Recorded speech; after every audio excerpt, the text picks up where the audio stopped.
Hello guys, welcome to our channel जिसका नाम है कंप्लीट नॉलेज। ये हमारी पहली क्लास है जिसमें मैं आपको हिस्ट्री पढ़ाऊंगा और हिस्ट्री के साथ साथ ही इस चैनल पर आपको पॉलिटी ज्योग्राफी की भी क्लास मिला करेंगी। जैसे कि आपने देखा ही होगा थंबनेल पर, आज का हमारा टॉपिक है history and stone age. But आगे बढ़ने से पहले हम कुछ पॉइंट्स डिस्कस कर ले रहे हैं जो इस पूरी वीडियो में हम आपको बताएंगे। तो पहला पॉइंट है व्हाट इज़ हिस्ट्री। ओके, कि इतिहास क्या है यानी हिस्ट्री क्या है। फादर ऑफ हिस्ट्री, हिस्ट्री के फादर कौन है या हिस्ट्री के जनक कौन है। थर्ड पॉइंट है हमारा division of history based on written documents, written documents के बेसिस पर हिस्ट्री का डिवीजन कैसे हुआ। फोर्थ पॉइंट है हमारा division of stone age, stone age यानी पाषाण युग, पाषाण युग का डिवीजन कैसे हुआ।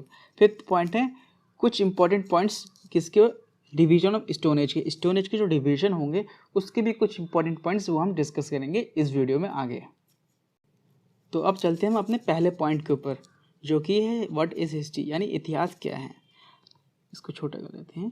अगर हम इसकी डेफिनेशन देखें, it is a study of past events, okay, discoveries, collections, organisation, presentation and interpretation of information about this event. यानी जो पास्ट की जो स्टडीज़ हुई, ठीक है, पास्ट इवेंट्स की जो स्टडीज़ हुई, पास्ट डिस्कवरीज की जो स्टडीज़ हुई, पास्ट कलेक्शन, ठीक है, पास्ट ऑर्गेनाइजेशन की जो स्टडीज़ हुई, उन सबको एक अच्छे से उनका जो एक रिजल्ट निकला, ठीक है, इन सब इवेंट्स का उसको एक अच्छे फॉर्म में प्रेजेंट करना एक हिस्ट्री कहलाता है। अगर हम हिंदी में देखें, हिंदी में भी वही बात है। इतिहास अतीत की घटनाएं, खोज, संग्रह, संगठन, प्रस्तुत और व्याख्या का अध्ययन है। यानी हम यह कह सकते हैं कि जो भी जो डिस्कवरीज हुई, कलेक्शंस हुए, ठीक है, ऑर्गेनाइजेशन यानी संगठन, उन सब से जो रिजल्ट निकला उनको एक वेल मैनेड फॉर्म में प्रेजेंट करना एक हमारा हिस्ट्री कहलाता है। हिस्ट्री हमारा ये भी है कि हमारे पास्ट की इवेंट्स की सोशल, इकोनॉमिकल, पॉलिटिकल, मेडिकल और कल्चरल और भी कई जैसे एस्पेक्ट को प्रेजेंट करता है यानी दर्शाता है, वो एक हमारा हिस्ट्री कहलाता है। अब हम चलते हैं हमारे सेकंड पॉइंट की तरफ जो कि है फादर ऑफ हिस्ट्री यानी हिस्ट्री का जनक कौन है। हिस्ट्री के जो जनक हैं हमारे वो हैं हमारे हेरोडोटस, हेरोडोटस, ओके, ये इनकी फ़ोटो है, आप यहाँ दे सकते हैं, यह है हेरोडोटस। अब इनको ही फादर ऑफ हिस्ट्री क्यों कहा जाता है? क्योंकि ये पहले ऐसे हिस्टोरियन थे, ओके, जिन्होंने एक अकाउंट क्रिएट किया। अकाउंट क्रिएट क्या कह सकते हैं हम? अकाउंट क्रिएट यानी उन्हें एक डॉक्यूमेंट बनाई या फिर एक कहते हैं नोटबुक बनाई जिसमें उन्होंने पास के जो इवेंट्स थे उन सारे इवेंट्स की एक हिस्ट्री एक सिस्टमेटिकल ऑर्डर में लिखी, ठीक है, एक सीक्वेंस में लिखी, इसलिए इन्हें फादर ऑफ हिस्ट्री कहा जाता है। और ये ग्रीक के एक मिनट वेट, और ये ग्रीक के रहने वाले थे, ठीक है, ग्रीक राइटर भी थे, ये ग्रीक राइटर, ये जोग्राफर भी थे, जोग्राफर और हिस्टोरियन भी थे, ओके, हिस्टोरियन भी थे या। और इसलिए भी इन्हें कहा जाता है क्योंकि इन्होंने सिर्फ एक देश में नहीं बल्कि अलग अलग डिफरेंट देशों में जाकर, जैसे हमारा हो गया, हम यहाँ पे लिख लेते हैं हमें इजिप्ट, ठीक है, EGYPT, इजिप्ट, सीरिया, लीबिया,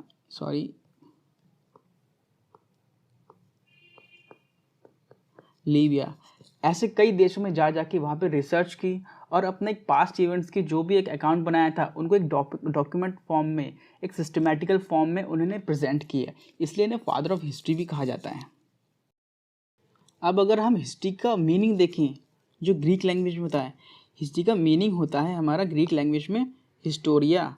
अगर हिस्टोरिया का इंग्लिश में देखें, इंग्लिश में होता है हमारा इंक्वायरी यानी नॉलेज एक्वायरिंग बाय इन्वेस्टिगेशन। जो इन्वेस्टिगेशन के थ्रू हमें नॉलेज मिलती है वो हमारी इंक्वायरी कहलाती है, और ग्रीक में उसका मीनिंग होता है हिस्टोरिया यानी हिस्ट्री। अब हम आते हैं अपने थर्ड पॉइंट की तरफ जो है हमारे डिवीजन ऑफ हिस्ट्री, ओके। तो हम स्टार्ट करते हैं यहाँ से। हमारा हिस्ट्री 3 पार्ट्स में डिवाइडेड हुआ। पहला हमारा प्री हिस्ट्री, फिर हमारा प्रोटो हिस्ट्री, फिर हमारा हिस्ट्री, ओके। अब इन तीनों में क्या डिफरेंस है? तो जो प्री हिस्ट्री है उसमें कोई भी रिटन डॉक्यूमेंट नहीं मिला हमें, no written documents were found, okay. Proto history में हमें रिटन डॉक्यूमेंट्स तो मिले बट वो डेसिफर्ड नहीं थे, यानी वो कोडेड फॉर्म में थे, ठीक है। और फिर हिस्ट्री की बात करें, इसमें रिटन डॉक्यूमेंट्स भी थे प्लस वो डेसिफर्ड भी थे, ओके। तो यही डिफरेंस था जो डिवीजन ऑफ हिस्ट्री में है, ठीक है। अच्छा, एक प्रोटो हिस्ट्री का जो एक अच्छा एग्जाम्पल है जिसमें रिटन डॉक्यूमेंट्स भी हैं प्लस वो डेसिफर्ड भी नहीं है, वो है हमारा Harappan civilisation, HRAPPAN civilisation, okay. Civilisation या फिर कहते हैं इंडस वैली सिविलाइजेशन। अब हम आते हैं अपने फोर्थ पॉइंट की तरफ, जो है डिवीजन ऑफ स्टोन एज यानी पाषाण काल, ठीक है। पाषाण काल भी कहते हैं इसे, पाषाण काल, ओके। तो इधर हम तो पाषाण काल कितने पार्ट्स में डिवाइडेड है? 3 पार्ट्स में, ठीक है। पहला हमारा पीलियोलिथिक, सेकंड है हमारा मीजोलिथिक, थर्ड है हमारा न्यूलिथिक। अब इन पेलियोलिथिक, मीजोलिथिक, न्यूलिथिक का क्या मतलब हुआ? पेलियो का मतलब होता है ओल्ड, ठीक है, और लिथिक का मतलब होता है स्टोन, यानी ओल्ड स्टोन एज, ओके। ऐसे ही हमारा जो मीजोलिथिक है, वेट बड़ा कर लें इसको, मीजो का मतलब होता है मिडल, ठीक है। मीजो का मतलब होता है मिडल, स्टोन का मतलब है लिथिक, स्टोन और एज, ओके। अब फिर आते हैं हम न्यूलिथिक पर। न्यूलिथिक का मीनिंग होता है new stone age. Slide back. अब अगर हम इसके टाइमलाइन की बात करें इन तीनों स्टोन एज की यानी पीलियोलिथिक की, तो पीलियोलिथिक हमारा जो है ह्यूमन एग्जिस्टेंस से लेकर अराउंड 10,000 BC तक चला है, यानी 2 मिलियन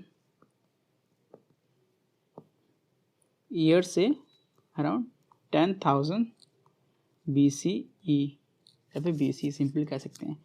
ऐसे ही जो हमारा मीजोलिथिक है वो हमारा चला है 10,000 से 8,000 तक, ये हमारा 2000 साल तक चला है। सेम न्यूलिथिक की हम बात करें तो न्यूलिथिक हमारा 8,000 से लेके हमारा हड़प्पन सिविलाइजेशन हम कह सकते हैं 6,000, नॉट 6,000, हड़प्पन सिविलाइजेशन तक चला है यार, PPAN, ठीक है, हड़प्पन सिविलाइजेशन तक। अब हम चलते हैं हमारे 5th पॉइंट की तरफ, जो है कुछ इंपॉर्टेंट पॉइंट्स किसके, डिवीजन ऑफ स्टोन एज के, ठीक है। तो पहले 30 स्लाइड पे चलते हैं। तो जो पहला जो मेन डिफरेंस था वो था इसमें टूल्स का, ओके। इसमें टूल्स कैसे होते थे? बड़े होते थे, रफ होते थे, ठीक है, ब्लंट होते थे, मतलब शार्प नहीं होते थे। आप यहाँ देख सकते हैं काफ़ी बड़े बड़े थे, ठीक है, और ये कोई इनमें शार्पनेस बिल्कुल नहीं थे, ओवल शेप के थे, ठीक है। अब ऐसे ही हम मीजोलिथिक की बात करें अगर, तो मीजोलिथिक आप यहाँ देख सकते हैं कि मीजोलिथिक काफ़ी छोटे हुआ करते थे, 1 से लेकर 8 सेंटीमीटर तक, और शार्प भी हुआ करते थे।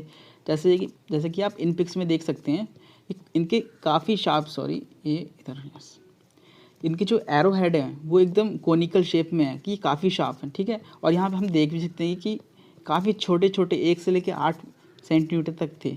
अब न्यूलिथिक में अगर बात करें हम इन टूल्स की, तो न्यूलिथिक में ये और भी ज़्यादा पॉलिश्ड हो गए थे, फाइन शेप, अच्छे से इनका शेप और शार्प हो गए थे। जैसे हम देख ही सकते हैं बहुत ही अच्छे शेप में है, प्लस इनकी शार्पनेस, ठीक है, ये काफ़ी पॉलिश्ड हो गए थे in comparison to Palaeolithic and Mesolithic. यहाँ पे हम देख सकते हैं, ठीक है, यहाँ पे पर्टिकुलर इनका एक शेप हो गया था और काफ़ी पॉलिश्ड हो गए थे, देख सकते हैं आप।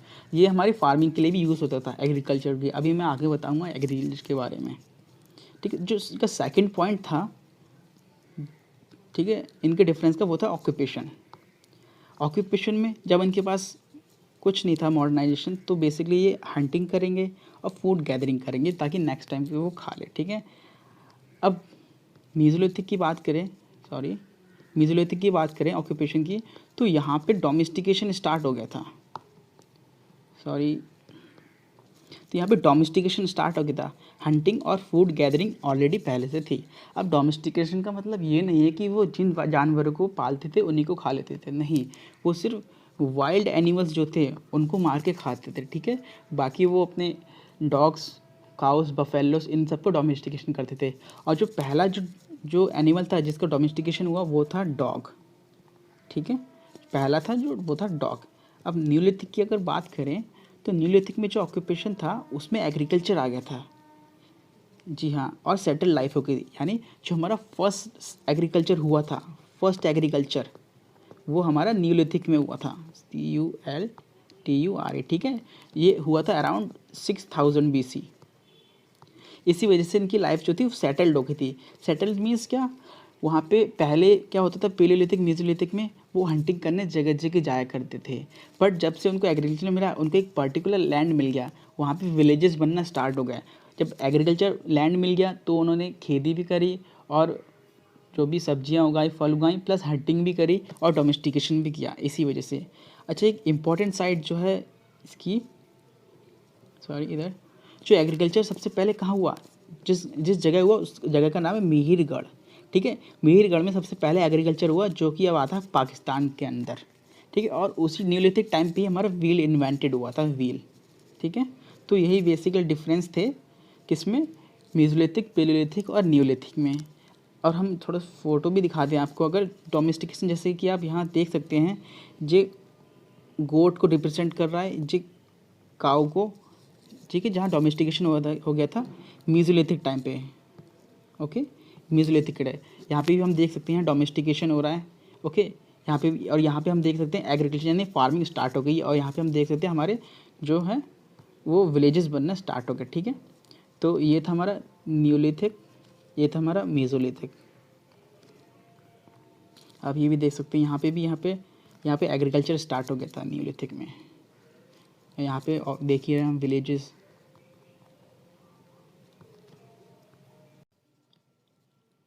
तो इस वीडियो में हमने ब्रीफली हिस्ट्री और स्टोन एज को कवर कर लिया। तो हम एक बार फिर से स्टार्टिंग से देख लेते हैं हमने क्या क्या पढ़ा, ओके। तो सबसे पहले हमने पढ़ा हिस्ट्री, ठीक है। हिस्ट्री क्या होती है, it is the study of past events, discoveries, collections, organisations, present, और उनका प्रेजेंटेशन किसमें, सिस्टमैटिक फॉर्म में, उन जो सबका जो रिजल्ट निकला, ठीक है। जो हमारे क्या political, social, economical, medical, cultural जैसे एस्पेक्ट को भी दर्शाती है हिस्ट्री, ठीक है। अब इसके फादर कौन थे हिस्ट्री के, वो थे हमारे हेरोडोटस, जो कि थे हमारे ग्रीक के रहने वाले, ठीक है। ग्रीक के राइटर भी थे, जोग्राफर भी थे और हिस्टोरियन भी थे। अब इन्हें फादर ऑफ हिस्ट्री क्यों कहा जाता है, क्योंकि ये पहले ऐसे हिस्टोरियन थे जिन्होंने सिस्टमेटिकल ऑर्डर में एक अकाउंट बनाया, ठीक है, एक डॉक्यूमेंट रेडी करा। और ये इन्होंने सिर्फ एक देश में रहकर नहीं, कई अलग अलग देशों में जाकर इन्होंने ये काम किया, जैसे हमारे इजिप्ट हो गया, सीरिया, लीबिया, ओके।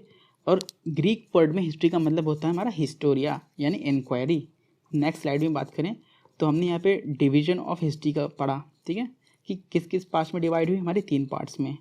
तो पहला था हमारा प्री हिस्ट्री, जिसमें रिटन डॉक्यूमेंट्स कुछ भी फाउंड नहीं थे, ठीक है। प्रोटो हिस्ट्री, जिसमें रिटन डॉक्यूमेंट्स थे बट वो डेसिफर्ड नहीं थे, ठीक है, यानी वो कोडेड फॉर्म में थे। फिर है हमारा थर्ड हिस्ट्री, जिसमें रिटन डॉक्यूमेंट्स भी प्लस डेसिफर्ड भी हैं। और हाँ, सेकंड जो इसका पॉइंट है प्रोटो हिस्ट्री, इसका एग्जाम्पल है हमारा हड़प्पन सिविलाइजेशन। फिर हमने डिवीजन ऑफ स्टोन एज पढ़ा, ठीक है। स्टोन एज कितने पार्ट्स में डिवाइडेड है, 3 पार्ट्स में। पहला हमारा पेलियोलिथिक, सेकंड है हमारा मीजोलिथिक, सॉरी किधर गया, सेकंड है हमारा मीजोलिथिक, थर्ड है हमारा न्यूलिथिक, ठीक है। अब ये कैसे कैसे डिवाइडेड है, पहले मैंने बताया कि ये टाइमलाइन से डिवाइडेड है, ओके। जो इनकी टाइमलाइन थी मीजोलिथिक, पेलियोलिथिक की, वो 2 मिलियन टू 10,000 BC था, ओके। और मीजोलिथिक की जो टाइमलाइंस थी हमारी, वो 10,000 BC टू 8,000 BC था। वेट, यहाँ पे लिखा हुआ है 10,000 BC टू 8,000 BC, ओके। और न्यूलिथिक की जो टाइमलाइन थी वो हमारी थी 8,000 BC to Harappan civilisation, okay. यहाँ पे फर्स्ट एग्रीकल्चर स्टार्ट हुआ, जो कि 6,000 BC में हुआ था, कहाँ पे, मिहिरगढ़ में, जो कि है पाकिस्तान में, ठीक है। पेलियोलिथिक की बात, यहाँ की जो टूल्स थे वो काफ़ी शार्प पॉलिश्ड हो गए थे और उनका पर्टिकुलर शेप हो गया था, ठीक है। और मेसोलिथिक में क्या था हमारा, डोमेस्टिकेशन स्टार्ट हो गया था, ठीक है। डोमेस्टिकेशन में पहला जो एनिमल था वो था डॉग, ठीक है। फूड गैदरिंग ऑलरेडी होती थी, हंटिंग पहले से होती थी, ठीक है। हमारे जो टूल्स थे वो पेलियोलिथिक के कंपेरिजन में काफ़ी छोटे थे, 1 से लेके 8 सेंटीमीटर, और शार्प भी हो गए थे, ठीक है। जैसे कि हम यहाँ देख सकते हैं, यहाँ पे क्या था, सिर्फ फूड गैदरिंग और हंटिंग थी। ये एक इम्पॉर्टेंट पॉइंट छूट गया हमारा, जो है हमारा ये, ठीक है, इम्पॉर्टेंट साइट भीमबेटका। जो भोपाल के पास पड़ता है, जो हमारा एमपी में आता है, ठीक है, भीम बेटका, आप देख सकते हैं भीम बेटका। ये इंपॉर्टेंट क्यों है? क्योंकि यहाँ पे 500 रॉक शेल्टर्स मिले हैं। रॉक शेल्टर्स क्या होते हैं अभी मैं नेक्स्ट स्लाइड में बताऊंगा, जो कि वर्ल्ड हेरिटेज साइट्स के अंदर आते हैं, ठीक है, विश्व विरासती स्थल के अंदर। अब वर्ल्ड हेरिटेज 500 रॉक शेल्टर्स में थे। रॉक शेल्टर्स क्या होते हैं, ठीक है, जैसे हम यहाँ देख सकते हैं, शेल्टर्स मीन्स रहने की जगह, आश्रय, ठीक है। तो हम बेसिकली इसकी डेफिनेशन पढ़ें तो it a natural shelter between और under standing rocks in which the debris यानी मलबा, ठीक है, एंड कैंप फायर यानी जो आग की राख या फिर और कुछ भी चीज़ें मिली होंगी, ठीक है, ऑफ प्री हिस्टोरिक पीपल, यानी जो हमारे ओल्ड स्टोन एज वाले पीपल थे, वो इन रॉक शेल्टर्स में रहते थे, ठीक है, या तो रॉक के अंदर या फिर रॉक के नीचे, ठीक है। अब हम इस फोटो में देख सकते हैं कि वहाँ पे कुछ फोटोज़ वो बनाया करते थे, ठीक है, कुछ पिक्चर्स ड्रॉ करते थे। इसका मतलब ये हो सकता है वो कि कम्युनिकेट करने के लिए ये करते हैं, क्योंकि वहाँ पे हमें कोई भी रिटन डॉक्यूमेंट नहीं मिला था, ठीक है, उस टाइम पे हम पे नो रिटन डॉक्यूमेंट,